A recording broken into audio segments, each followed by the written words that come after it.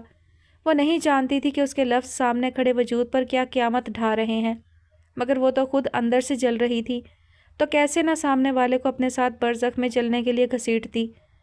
Eleven جو انہیں کب سے نظروں کے حصار میں رکھے ہوئے تھا، احمد کی بدلتی حالت اسے فکرمند کرنے لگی۔ وہ فاروق سے ایکسکیوز کرتے ان کی طرف بڑھنے لگا کہ رستے میں ہی ویٹر سے ہونے والے ٹکراؤ سے ڈرنک اس کے گرے کوٹ اور وائٹ شرٹ کو داغدار کر گئی۔ سو سوری سر، ویٹر نے جھٹ سے معذرت کی۔ اس کے چہرے پر ایک خوف امڈا کہ شاید پوری پارٹی میں ابھی اس کی عزت اترے گی، کہ بڑی پارٹیز میں یہی سب تو ہوتا تھا۔ اٹس اوکے یار، بی ریلیکس۔ الیون مدھم سے مسکراہٹ لیے اس کے کندھے پر تسلی بھری تھپکی دے کر بولا اور فارم ہاؤس کے اندر شرٹ صاف کرنے چلا گیا کہ احمد سے بعد میں بات کرتا ہے۔ وہ چاروں خاموش کھڑے تھے۔ 1 منٹ بعد ہی غزل کی آواز نے اس خاموشی کو توڑا تھا۔ اس کا سامنا ہونے پر اس کی ہمت جواب دینے لگی۔ اپنے کھوئے رشتے یاد آئے، کیسی وہ آگ سینے میں سلگا گیا کہ وہ خود سے فرار کے رستے تلاشنے لگی۔ خانزادہ میں ابھی آئی، ایکسکیوز می۔ احمد جاتے ہوئے غزل کو دیکھتا رہ گیا، جس کی کمر بے پردہ تھی، وہ بہت بدل چکی تھی۔ جس کی چادر کبھی سر سے نہ ڈھلکی تھی، آج وہ باریک سی سیاہ ساڑی میں اپنے جسم کو اریاں کیے ہوئے اپنی نمائش کروا رہی تھی۔ کیا اس کے ایک جھوٹ نے اسے تباہی کے دہانے پر لا چھوڑا تھا؟ اگر ایسا تھا تو وہ خود کو کبھی معاف نہیں کرنے والا تھا۔ احمد کہاں کھو گیا؟ تیمور نے اس کا کندھا ہلا کر متوجہ کیا۔ ہاں، اگر غزل پسند نہیں آئی تو نو پرابلم، تم ریجیکٹ کر سکتے ہو کیونکہ کام تمہارا ہے۔ زبیری کوئی اور لڑکی دیکھ لے گا، یا میں نے پہلے بھی بتایا تھا سوہا خان بھی ہے، جیسے تجھے مناسب لگے۔ غزل تو ویسے بھی زبیری کو پسند آئی، یہ اس کو کوئی اور کام دلوا دے گا۔ ہاں نہیں، میں آتا ہوں۔ ساری بات تیمور پر ڈالے وہ تیز قدموں سے بھیڑ چیرتا ہوا اس کے پیچھے ہی تھا، جیسے پھر سے کہیں کھو جائے گی، اور اگر اب وہ کھو گئی تو زندہ وہ بھی نہیں رہے گا۔ الیون دروازہ کھول کر وسیع ہال میں داخل ہوا جہاں کوئی ذی روح نہ تھا۔ اپنے اندازے سے ہی وہ ایک کمرے میں گھس گیا۔ کوٹ اتار کر اس نے بیڈ پر رکھا اور شرٹ کو دیکھا جہاں ایک بدنما دھبا پڑ چکا تھا۔ وہ سیدھا واش روم میں چلا گیا، اپنی شرٹ اتار کر اس دھبے کو ہٹانے کی کوشش کر رہا تھا کہ ایک دم سے اسے کمرے سے اٹھتے شور کی آواز سنائی دی۔ واش روم کا دروازہ کھلا ہونے کی وجہ سے وہ واضح طور پر یہ آواز سن سکتا تھا۔ وہ یوں ہی شرٹ ہاتھ میں پکڑے باہر نکلنے لگا کہ اس کے قدم بیچ راہ میں ہی تھم گئے۔ یہ آواز تو اس کے یار من کی تھی، جن کے لہجے میں التجائیں، بے بسی اور لاچارگی کا سمندر ٹھاٹھے مار رہا تھا۔ ایک بار، صرف ایک بار میری بات سن لیں۔ مجھے کچھ نہیں سننا، جاؤ یہاں سے، میری نظروں سے دور چلے جاؤ، میں نہیں جانتی کہ تم کون ہو۔ مرتعش نسوانی آواز ابھری۔ الیون نے نامحسوس طریقے سے ہلکا سا واش روم کا دروازہ بھیڑا اور دروازے کی جھری سے کمرے کے وسط میں کھڑے ان دونوں کو بآسانی دیکھنے کے ساتھ سن بھی سکتا تھا، مگر احمد کا چہرہ تو وہ بآسانی دیکھ سکتا تھا، جبکہ اس عورت کی اریاں کمر دیکھ کر اسے یاد آیا یہ تو تیمور کے ساتھ کھڑی تھی، جس پر مردوں کے بولے جانے والے گھٹیا جملوں کے ساتھ آہیں بھرنا الیون کی خود جب اس پر نظر پڑی تھی تو کیسے ایک پل ضائع کیے وہ نظروں کو گناہ گار ہونے سے بچا چکا تھا۔ وہ شش و پنج میں پڑا تھا کہ یہ کون ہے اور لالا کیوں اس سے بات کرنے پر بضد ہیں۔ ساری عمر میں اپنے ضمیر کی مار کھا کھا کر تھک چکا ہوں، ایک بار میری التجائیں سن لیں۔ اب کہ ایسا نہ ہوا تو میرا دل پھٹ جائے گا۔ تمہارا دل تب کیوں نہ پھٹا جب تم میری عزت کے ساتھ کھیلے تھے، مجھے رسوا کیا، میری بددعاؤں پر تم پر کوئی قہر کیوں نہیں ٹوٹا؟ آج 20 سال بعد مجھے سامنے دیکھ کر تمہارا سویا ہوا ضمیر جاگ اٹھا؟ تم اپنا حال دل سنانے چلے آئے یا میری بے بسی کا تماشا دیکھنے آئے ہو؟ اگر آج بھی تماشا دیکھنا ہی مقصود ہے تو میرے کوٹھے پر آنا، کیونکہ آج میں تمہارے ہاتھوں تماشا نہیں بن سکتی۔ ابھی کے لیے میری نظروں سے دور چلے جاؤ۔ تمہیں سامنے دیکھ کر میرے دل پر لگے زخموں سے خون رسنے لگا ہے جو میرے لیے تکلیف کا باعث بن رہے ہیں۔ جاؤ، چلے جاؤ یہاں سے، خدا کا واسطہ ہے چلے جاؤ، ہمارے بیچ کوئی شناسائی نہیں رہی۔ وہ ہسٹیرک ہو گئی، آنسو پلکوں کی باڑ پھلانگنے کو بے تاب ہونے لگے۔ احمد کا سامنے آنا اسے بے بس کر رہا تھا، دل میں جاگزیں جذبہ اسے بھٹکانے لگا۔ ایسا مت کہیں، میں بے قصور ہوں۔ واقعی ہی میں تم بے قصور تھے، قصوروار صرف میں تھی، صرف میں۔ اب مجھے بخش دو اور جاؤ یہاں سے، میں یہاں کوئی تماشا نہیں چاہتی۔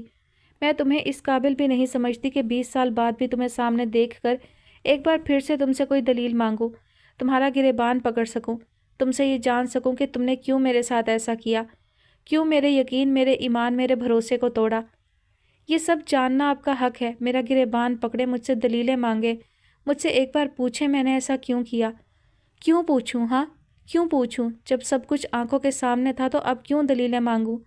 دلیلیں وہاں دی جاتی ہیں جہاں رشتوں کو جوڑنے کی چاہ ہو، جبکہ میری یہ چاہ تو کب کی مر چکی ہے۔ ہمارے بیچ صرف ایک خاموش رشتہ تھا اور وہ اسی دن اپنی موت آپ مر گیا جس دن تم نے مجھے بے آبرو کیا۔ تمہاری سفاکیت پر بھی دوسری بار میں نے تمہارا ہی دروازہ کھٹکھٹایا۔ آخری سانسیں لیتے اس خاموش رشتے کو بچانے کے لیے تمہارے در پر آئی، تب بھی تم نے کچھ نہیں کہا، بس خاموش رہے۔ تو اب تمہاری یہ دلیلیں کیا معنی رکھیں گی؟ آپ کا بدگمان ہونا بنتا ہے، اسی لیے آج سب کچھ بتانا چاہتا ہوں، کیونکہ اب مجھ پر کوئی پابندی نہیں رہی۔ صرف ایک بار تحمل سے مجھے سن لیں۔ میں جانتا ہوں میں آپ کا گنہگار ہوں، میرا خاندان آپ کا گنہگار ہے، ہم معافی کے بھی لائق نہیں، مگر ایک بار، صرف ایک بار مجھے سنیں۔ سب کچھ آپ کے سامنے کھول کر بیان کر دوں گا، پھر جو آپ کی سزا، وہ ملتجی تھا۔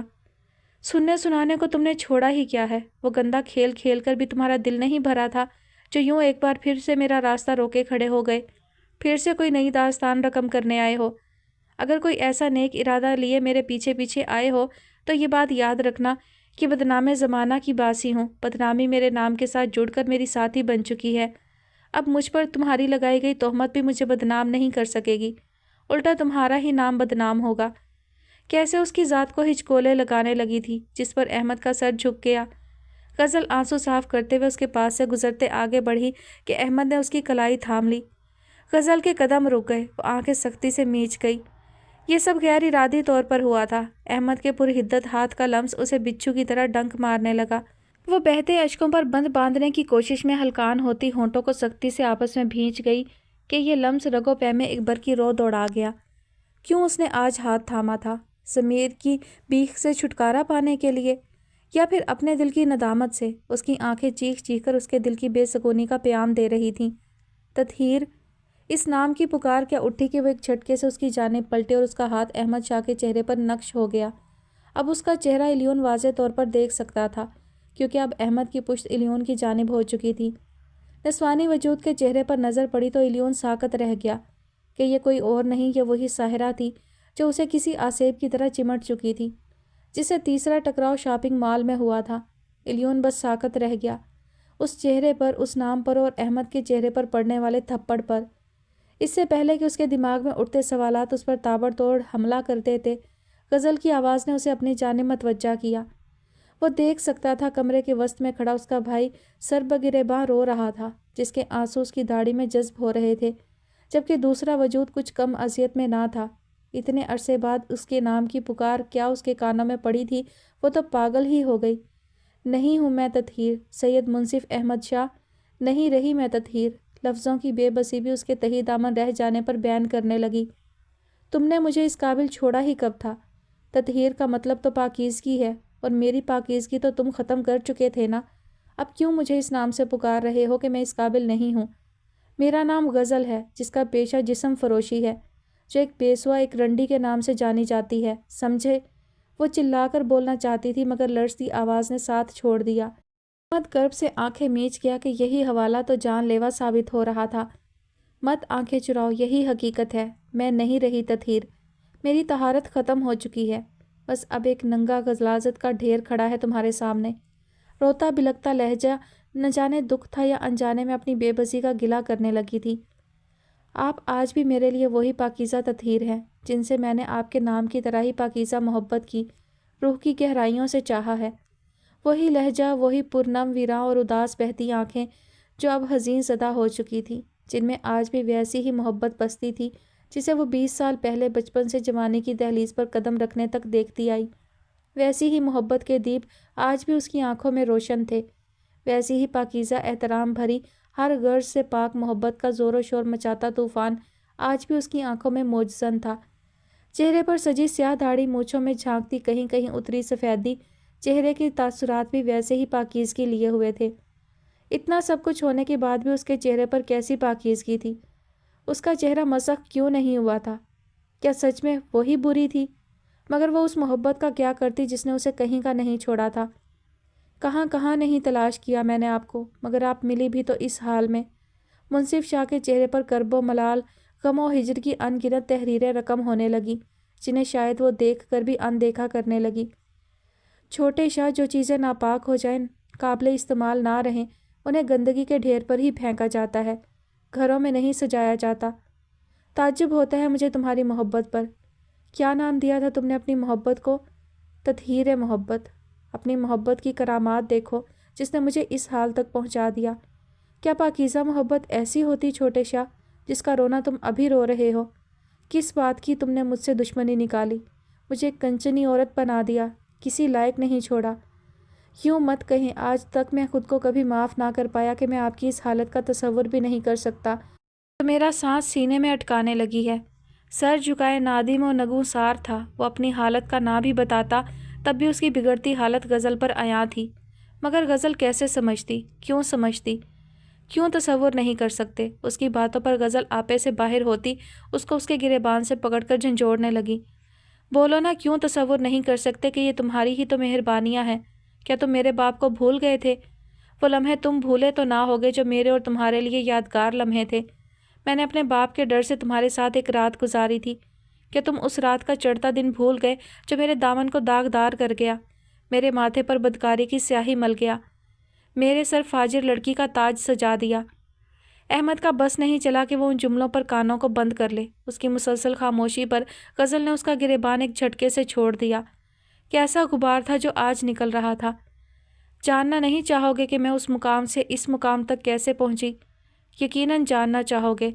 احمد نے بہتی کرب و ملال میں ڈوبی آنکھوں سے غزل کی جانب دیکھا۔ کیا وہ اس لائق تھا کہ اس سے یہ سوال پوچھتا؟ تم نے جو داستان سب کو سنائی تھی نا، اس نے میرے پہلے سے پاگل جواری باپ کو مزید پاگل کر دیا، جس نے مجھے 20,000 کے عوض بیچ دیا۔ پتہ ہے کیوں؟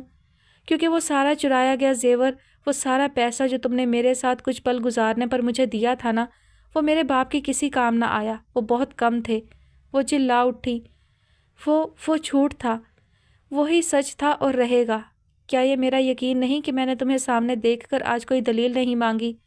میں جانتی ہوں تم نے جو بھی کہا تھا حرف بحرف سچ تھا، کیونکہ تم کبھی بھی جھوٹ نہیں بولتے۔ میں آنکھیں بند کر کے بھی تم پر یقین کر لیتی تھی، کیونکہ میں جانتی تھی تم ایک منصف ہو اور منصف ناانصافی تھوڑی نہ کرتے ہیں۔ کیسا یقین تھا کہ وہ اس کے حق میں بول رہی تھی مگر اسے بولنے کا موقع نہیں دے رہی تھی۔ لیکن میں نے ناانصافی کی۔ وہ تمہارا مسئلہ ہے، اور اب مجھے پیچھے سے کوئی پکار مت دینا کہ اب اگر رکے گی تو صرف غزل۔ تطہیر تو اسی دن مر گئی تھی جس دن تم نے اس کے قدموں تلے سے زمین کھینچ لی، اس کے دل کو ہمیشہ کے لیے بنجر کر دیا۔ میں اب صرف گوشت پوشت کا ایک لوتھڑا ہوں جس پر ہزاروں غلیظ مکھیاں آ کر بھن بھناتی ہیں، گند کرتی ہیں اور چلی جاتی ہیں۔ وہ پلٹ کر ایک قدم ہی بڑھا پائی تھی کہ احمد کی ندامت سے چور آواز پر اس کے قدم پھر سے رکے۔ نہ جانے کیوں اس کی ایک ایک پکار پر اس کے قدم رکنے لگے تھے۔ کیوں اتنا سب کچھ ہو جانے کے باوجود دل اسی کی غلامی میں اس کے حکم کا غلام بنا تھا۔ یوں مت جائیں تطہیر، مجھے صرف 5 منٹ دے دیں۔ وہ 39 سالہ مرد رو رہا تھا، گڑ گڑا رہا تھا، التجائیں کر رہا تھا، اس سے بات کرنے کے لیے منت کر رہا تھا۔ خاموش آنسو تو غزل کی آنکھوں سے بھی بہہ رہے تھے۔ کیسی اذیت میں دونوں جکڑے گئے تھے کہ کوئی انت نہ تھا، کوئی حد نہ تھی، کوئی حساب نہ تھا۔ کتنی مشکل سے اس ستم گر کی ستم ظریفی کو بھول پائی تھی، آج ایک بار پھر سے سامنے آ کر وہ اس کے پرانے زخم ادھیڑ گیا۔ غزل نے ناک سے بہتے پانی کو دائیں ہاتھ کی پشت سے صاف کیا، اس کی جانب پلٹی اور دونوں بازو سینے پر باندھ کر پرآب آنکھوں سے اس کی جانب دیکھا۔ آج تو آنکھیں مسلسل گریا کر رہی تھیں، ایک طغیانی سی ان آنکھوں میں مچی تھی۔ 5 منٹ کا کتنا دو گے؟ خالصتاً بازاری لہجے میں ایک ایک لفظ پر زور دیتے پوچھنے لگی، اب کہ وہ واقعی ہی تطہیر کی بجائے غزل بن کر ہی سامنے ابھری۔ اس ایک جملے سے غزل نے اسے پورے قد سے نیچے ہی تو گرا دیا تھا۔ کیسا تازیانہ منصف احمد شاہ کے تن بدن پر مارا تھا جس سے اس کی روح بھی فگار ہو گئی تھی، جس کا وار نہ سہارتے ہوئے وہ لڑکھڑاتے قدموں سے پیچھے ہٹا کہ اس کے دل میں عجیب سا اٹھنے والا درد اس کا فگار سینہ چاک کرنے کو بے تاب ہونے لگا۔ منصف نے دائیں ہاتھ سے اپنے سینے کی جانب بائیں والی سائیڈ کو سہلایا۔ اس کی بگڑتی حالت کی پرواہ کیے بغیر اس نے اپنے چابک سے ایک نیا زہر آلود وار کیا۔ 5 منٹ کا 5,000 لوں گی صاحب۔ وہ کیا ہے کہ میرا دام ذرا اونچا ہے۔ لرزتے کپ کپاتے ہونٹ پھڑ پھڑائے، بہتی آنکھوں سے احمد کی متغیر ہوتی رنگت وہ واضح طور پر دیکھ رہی تھی، مگر آج منصف کی جگہ وہ بے حسی کے ریکارڈ توڑنے کا ارادہ کیے ہوئے تھی۔